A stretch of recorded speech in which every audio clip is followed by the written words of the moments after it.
Tak tahu, saya tak tahu. Saya tak pernah bandingkan Payment dengan artis lain. Saya tak boleh nak cakap lah. Tapi saya percaya kelayakan tu bukan pasal payment semata-mata. Kelayakan tu pasal hasil kerja, usaha dan juga kita punya result. Diangkat antara pelakon paling laris dan sering menjadi pilihan penerbit, nama Zizan Razak turut dikaitkan sebagai salah seorang aktor menerima bayaran tertinggi di Malaysia. Zizan bagaimanapun berkata dia tidak mengetahui sejauh mana kebenaran dakwaan itu kerana dia tidak pernah membandingkan kadar bayarannya dengan artis lain. Jelasnya, sesuatu bayaran bukan hadir begitu sahaja. Sebaliknya perlu seiring dengan usaha, hasil kerja dan rekod pencapaian yang dibina dalam industri. Tapi sebelum itu, sharelah sikit perkembangan terkini. Macam dah lama tak muncul di layar perak. So now saya tengah prepare for the next movie lah. Ada yang tengah develop, ada yang nak saya turun padang untuk share the idea, story. Dia orang nak saya selesa juga. Dan saya pun nak juga apa yang ada dalam fikiran saya ni. Sebab kadang skrip yang saya dapat, kadang kita rasa tak lepas kan. Dia rasa tak puas. So saya willing lah untuk turun padang untuk share juga apa yang saya mahu dan saya inginkan dalam watak saya tu lah. Lain tu tengah discuss lah.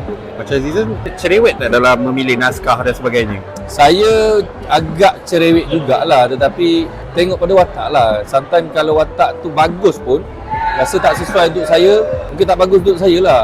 Ada juga saya tolak walaupun cerita tu bagus. Saya takut, saya risau benda tu tak sesuai, orang akan jadi cringe tengok saya. Itu yang saya tak mahu. Kalau kita tak layak walaupun watak tu kita idamkan, saya rasa better tolak lah. Saya buat yang bukan kata di dalam keselesaan saya. Saya buat benda yang mengikut orang kata buku baju lah, yang mana muat lah kan. Tapi kalau kata betul nak ambil watak-watak yang di luar benda yang saya tak pernah bawa, saya kena bersedia lah. Mungkin pujian ataupun hentaman lah, kita tengok antara dua. Ataupun kita ambil dia sebagai pengajaran lah untuk kita. Zizan sebagai salah seorang pelakon yang berjaya di Malaysia kan. Alhamdulillah. Tadi pun Kino ada kata macam Zizan ni antara pelakon paling mahal. Ayo.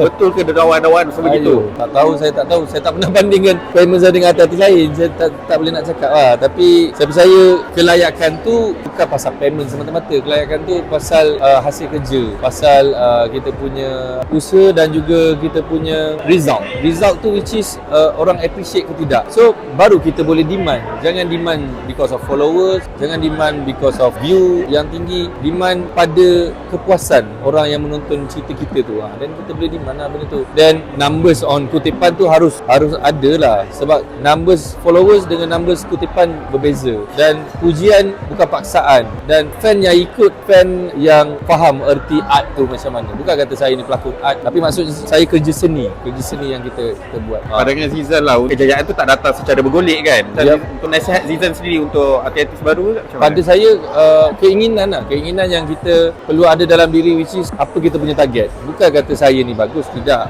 Tapi pada saya, carilah kelainan masing-masing yang belum ada lagi dalam industri kita. Kita dah ada Piramli, kita dah ada Siti Nurhaliza, kita dah ada Saiful Apek, kita dah ada Roshamno, kita dah ada nama-nama ni. Kita nak benda yang tak ada lagi. So pada saya, carilah, fokuslah dan betulkanlah industri kalau di mata anda tidak betul. Ruang untuk berjuang tu tetap ada.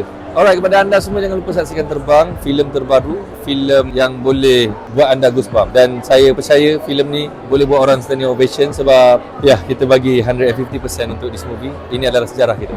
Kita perlu angkat dan kita perlu share.